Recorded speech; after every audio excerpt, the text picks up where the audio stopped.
अरे संत लोक आले आपल्या दारामध्ये हे संत लोकांना भोजन करा. कबीराची पत्नी सांगू लागली मोठ्या प्रेमाने सांगितलं का संत लोकांना भोजन करा. पण काय सांगायला पाहिजे धनी तुम्हाला दारातोंडी चिमणी कोकून गेली बाई.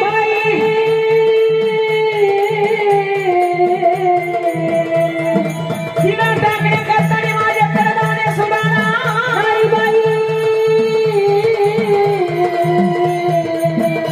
एवढ्या सत्ताला कशी भोजन घालू रडू लागली.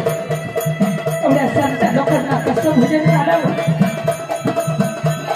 कबीर सांगू लागले अगं रडती कशाला सांगा उष्णाची काय माय मेली कोणीतरी आपल्याला उष्ण दिल्याशिवाय राहणार नाही.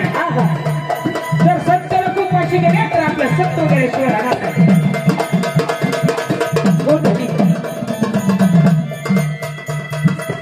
म्हणून तो कबीर आपल्या बायकोला काय सांगत आहे. हा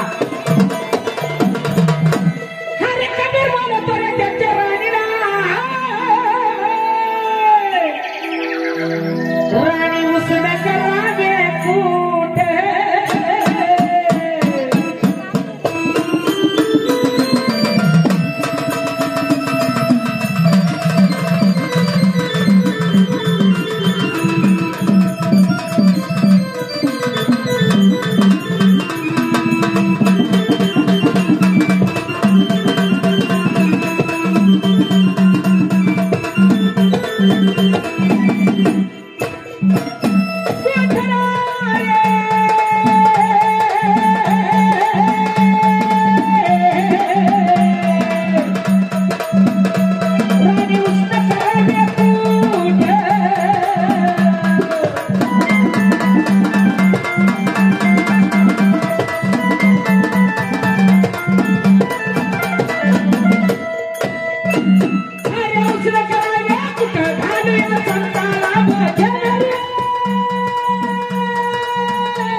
हो बाई अख्ख्या नगरीत मला कोणी उष्ण दिलं नाही जर संत लोकांना भजन घातलं नाही तर माझं सत्व वगैरे शिवराला जाईल काही करावं म्हणून त्या वाण्याच्या दुकानात गेली आणि त्या वाणी काकाला काय म्हणू लागली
आणि त्या वाणी काकाला ती कबीराची पत्नी सांगू लागली आहे बाबा माझ्या घरी संत आले तो संताला भोजन घालायचंय आणि ते भोजन घालण्यासाठी मला काही शिदा हवे वाणी काका सांगू लागले बाई तुम्ही मोठ्या डबल्याने आमच्या दुकानात आलात पण शिदा घेण्यासाठी पैसा आणलाय का नाही हो माझ्याकडे पैसे नाही मी बाई गरीबाची माझ्याकडे पैसे नाही ना बाई वाणी काका अहो माझ्याकडे पैसे नाही मी गरीबाची बाई आहे पण तुमचा पैसा बुडवणार नाही अहो महिन्या 2 महिन्यात म्हणा पण तुमच्या शिद्याचे पैसे मी परत कराल माझ्या पदरात थोडा पैसे द्या 70 उपाशी केले तर वाणी काका त्या संतांच्या पोटात काट्या भरा आमच्या वाण्याचं दुकान काय तुमच्यासाठी चावडे आहे का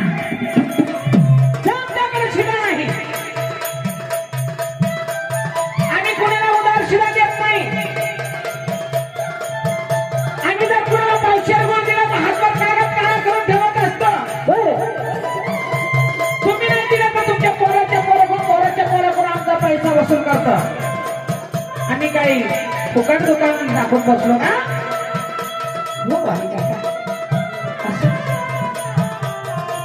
आमच्या दुकानावरती आमचा काही हक्क नाही,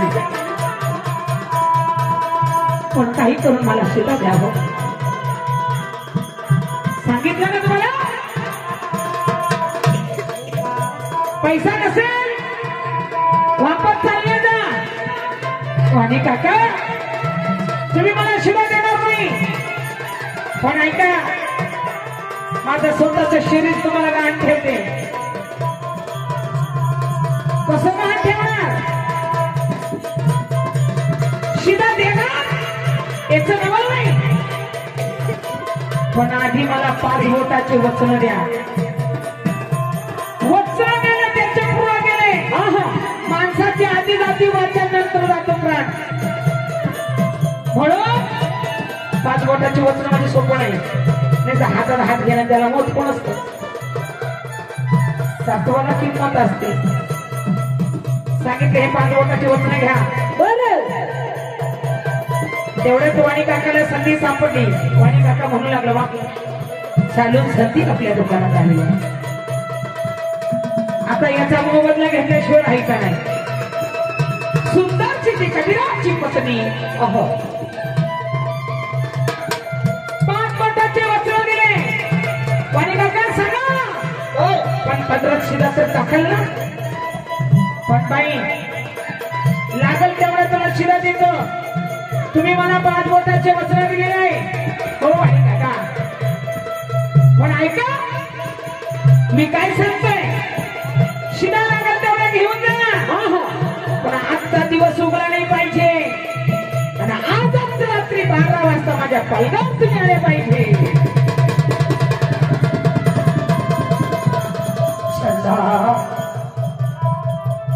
काय तुझ्या जीवाला लाज रे, माझ्यासारखी मुलगी आहे तुला. अरे तू माझ्या बापाच्या वयचा आणि मला रात्री 12 वाजता पलगावरती बोलवतो. माझ्या गरिबीला, गरिबी आली तर लाजू नाही, श्रीमंती आली तर माजू नाही, आणि सत्ता आली तर गाजू नाही. भगवान त्यानं माझ्या नशिबामध्ये गरिबी. पण असले आजचा दिवस उघडून द्यायचे. आज रात्री 12 वाजता तुझ्या पलगाला धावून धुवून येते बाबा, पण शिदा पात्राचा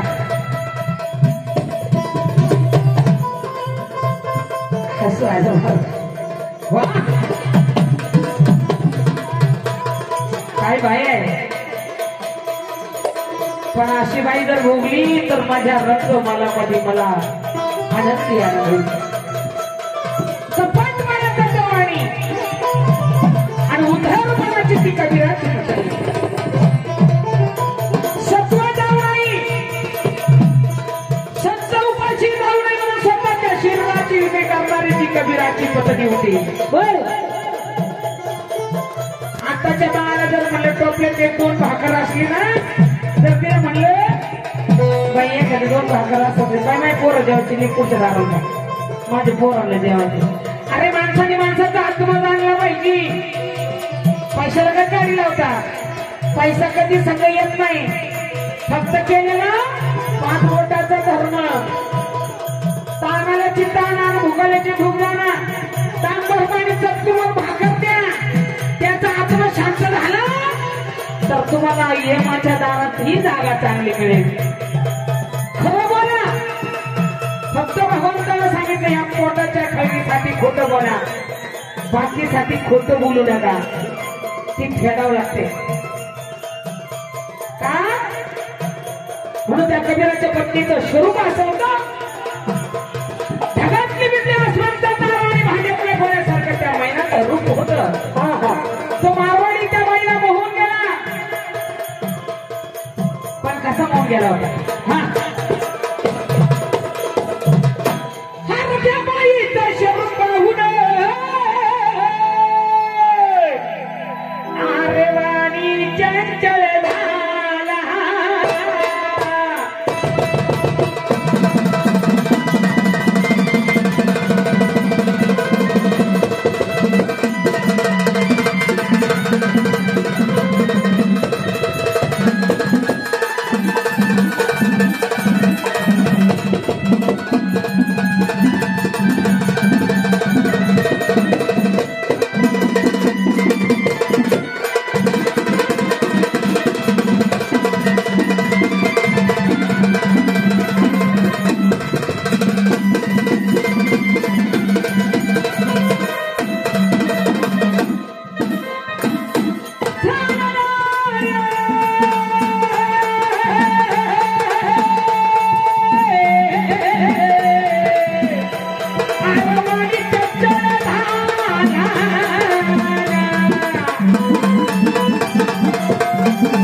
म्हणून पत्रामध्ये शिला ठरला. मग त्या कबीराच्या पत्नीनं आपल्या घराचा मार्ग धरले नाही. अरे शिदा घेऊन रे नार निघाले. अरे चौकाच्या बाहेर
केव्हाची गेली आहे अजून आली नाही. सीतारामाच्या हाताला पार संत जन मैदानाला गेली निद्रा लागून मैदानाला गेली निद्रा लागून. म्हणून माणसाचा जर भाव त्या देवावरती असला तर त्या देवाला त्या भक्तासाठी यावं लागत असतं. नाहीतर मणी नाही भावाने देवा म्हणा. तेव्हा आशाला पावायचा नाही रे.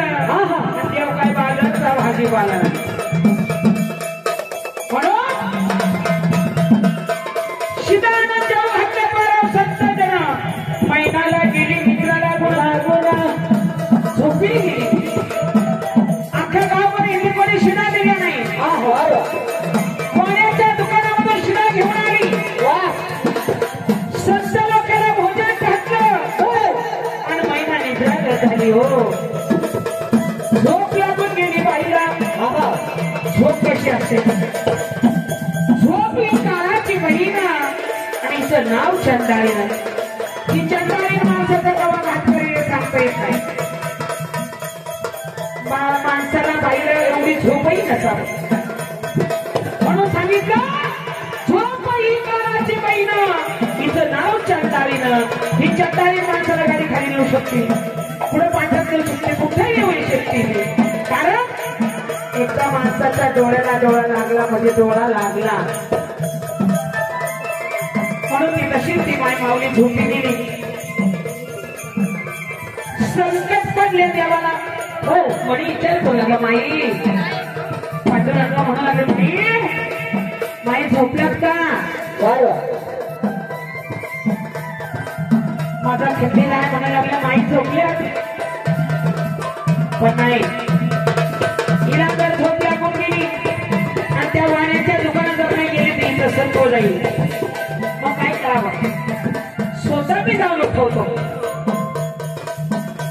अरे हो खंड्या कबीराच्या अरे सपनापती गेला.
वचन दिली आहे. असं म्हटल्यानंतर गडबडून तो कबीर उठला आणि सकाळी उठल्याबरोबर बायकोला म्हणू लागला, अगं उठ की, अगं उठ, तुला काय तर बोलायचंय मला. कबीराची पत्नी म्हणू लागला, झोपल्या फार सुरू करतो गेला.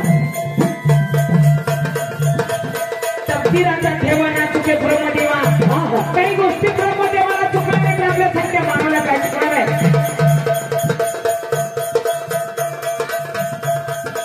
म्हणून संकटपणे विष्णूची माय शोधुनी, संकटपणे विष्णूची माय शोधुनी, कामाच्या कर्तव्य देवाने शिकवले. तेव्हा भगवंतानं त्यांच्या पत्नीला उठवण्यासाठी कबीराला जागी केलं. कबीर उठले आणि विचारू लागले, उठ, हा शिरा आणला कोण नाही कोण मला सांगा. कबीराची पत्नी म्हणू लागली, तुम्हाला आता विचारायची वेळ होती का? दिवस उगला नसता का? नाही, आत्ताच सांगितलं पाहिजे. कुठून आणला, कसा आणला, कोणा कोण आणलाय? कबीराची पत्नी म्हणू लागली, सांगते ऐका. अहो सारी नगरी फिरले, मला परी उचला दिले नाही. वाण्याच्या दुकानात गेले आणि वाण्याच्या दुकानातून शिरा घेऊन आले. त्या वाण्याने मला शिरा दिला. पाग पण शिरा दिलाय कसा, नाही तर कसा मला सांगा ना. कसं सांगू, शेवट लावणार आहे. मी जर असं काही जर सांगितलं तर तुला मार दिल्याशिवाय राहणार नाही. कसं सांगू नवऱ्याला तर मला दुसऱ्याच्या पलंगावरती जायचं आहे. रडू लागले बायको, रडू लागले तरी कसं सांगू, कोणत्या तोंडाला सांगू.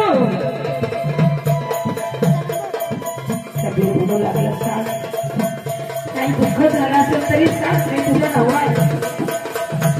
माझ्यापासून काही चोरून ठेवू नको. तुमच्यापासून जरी काही चोरून ठेवलं तर माझं सत्व आहे, सत्वधीन होते ते. म्हणून कबीराची पत्नी म्हणू लागली, धनी वाण्याच्या दुकानामध्ये गेले, स्वतःच्या शरीराची विक्री केली, वचनं दिले.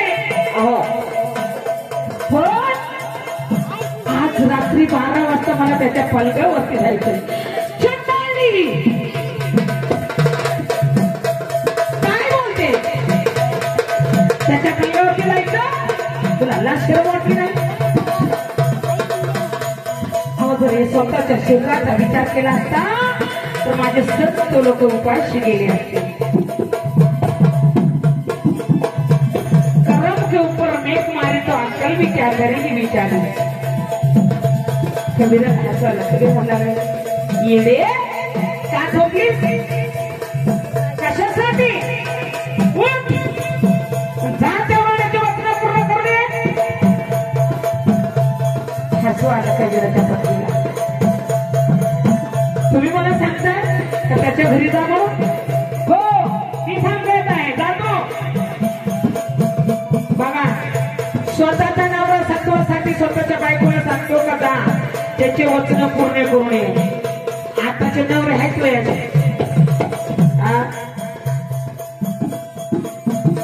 एखादी बाय माहेरचं जर कोणी आलं, फक्त तिथं रस्त्यावर जाऊन उभं राहायचं, बोलायचं त्याचं. थोडं रात्रीत कसं काय बरेच भाऊ तू भाऊ होते, पण असे राजच काय पोटात काळ असलेलं तेवढा रे कोणाला ओळखीचा नव्हता, म्हणजे बिचारी मार बसला. सगळे मला बोलणारी बाई जरी असली तरी लोकांना वाईट वाटतं. पण पाहुणे जरी गाडीवर चालले ना ते म्हणते काय जोडी जाऊ, वा भारी, कोणी त्याची बहीण करत नाही, आई करत नाही. तसे आमचे गुरु राया, आमच्या गुरु आईला मोटरसायकलवर घेऊन चालले पाहिजे. आमच्या गुरु रायाला काय म्हणे, आहो चांगले बाबा, काय लागलं म्हातारी मुरळी आणली राव तुम्ही. म्हातारा म्हणे, अरे माझी बायको रे मुरळी नाही तुझी. बघा कशी बनते. तशापासून आमची गुरु आई आमच्या बापाच्या गाडीवर गेलीच नाही. मी एसटी देते, तुम्ही जा. म्हणून बघा,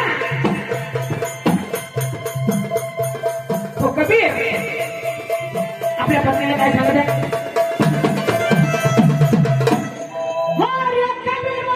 त्याच्या राणीला महिना पुरावा त्याचा येत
पावसाची झडी लागली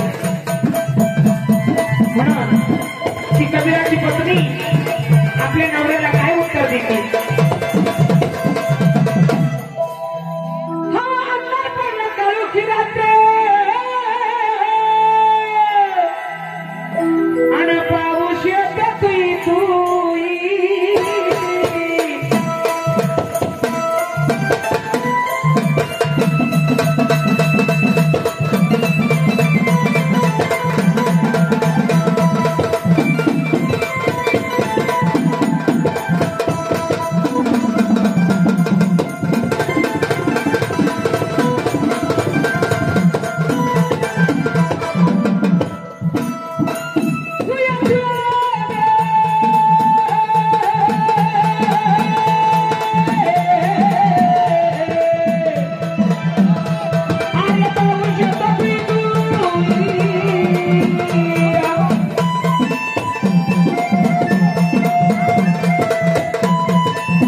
कशी झाली डोळ्यात बोट घातल्या ना दिसत नाही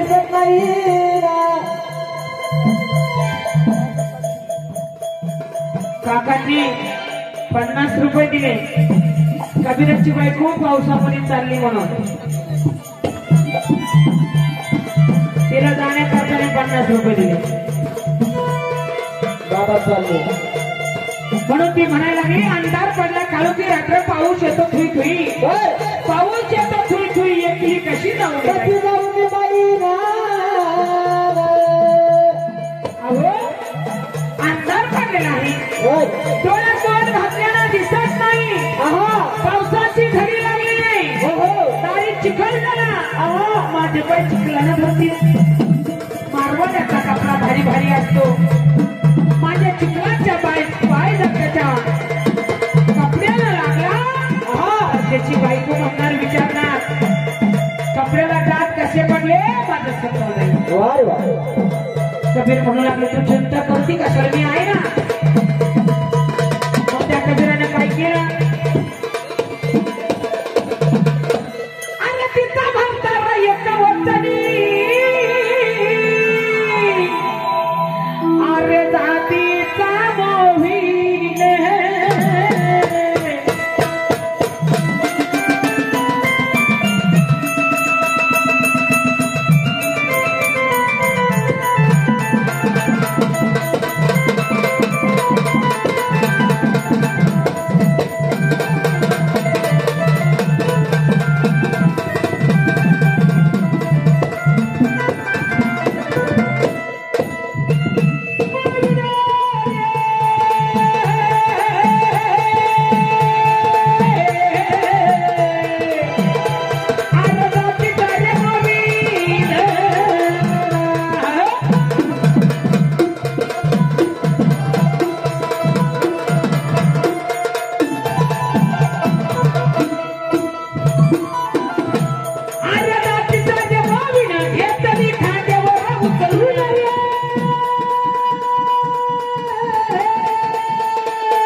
देवाने नेऊन सोडली कबीर ते माघारी नेऊन आले पण तो मारवाडी झोपी गेलेला होता त्या कबीराच्या पत्नीनं वाणी काकाला आवाज दिला पाहिजे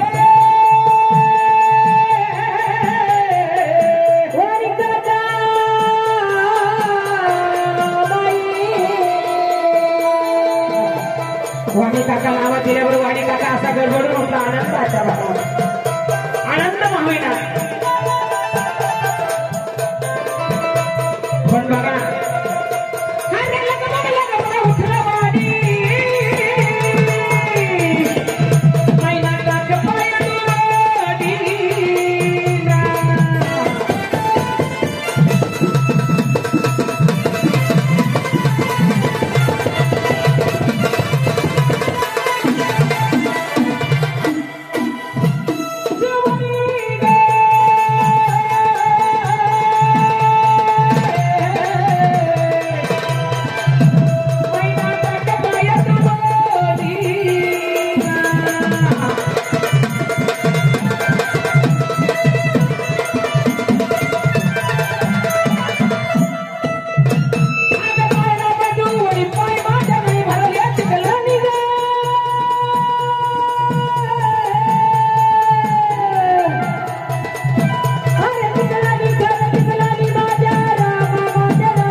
बाहेर डोळ्यात बोट घातल्यानं दिसत नाही आता तुम्ही म्हणतात का माझे पाय चिखलाने भरले नाही तुमचे पाय चिखलाने का भरले नाही का म्हणून भरले नाही कसे भरले नाही आम्हाला सांगावा म्हणून ती कबीराची पत्नी वाणी काकाला सांगू लागली तर माझे पाय का भरले नाही का म्हणून